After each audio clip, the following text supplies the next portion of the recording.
Welcome back to Supersonic P7R. Friends, you are watching Coding Math with Python. In this module, we will learn complex number. The numbers we have seen so far are the so-called real numbers. Python also supports complex numbers with the imaginary part identified by the letter J or J as opposed to the letter I used in mathematical notation. For example, the complex number 2 plus 3i would be written in Python as 2 plus 3j. As you can see, when we use the type function on a complex number, Python tells us that this is an object of type complex.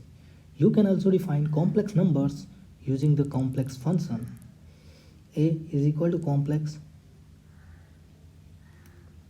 Here we pass the real and imaginary parts of the complex number as two arguments to the complex function and it returns a complex number.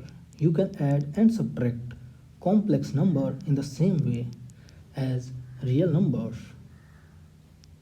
Multiplication and division of complex number are also carried out similarly. The modulus and the floor division operations are not valid for complex number. The real and imaginary parts of a complex number can be retrieved using its real and imaginary attributes as follows. The conjugate of a complex number has the same real part but an imaginary part with an equal magnitude and an opposite sign. It can be obtained using the conjugate method. Both the real and imaginary parts are floating point numbers. Using the real and imaginary parts, you can calculate the magnitude of a complex number with the formula under root x square plus y square. In Python, this would look like z real to the power 2 plus z imaginary to the power 2 to the whole to the power 0.5.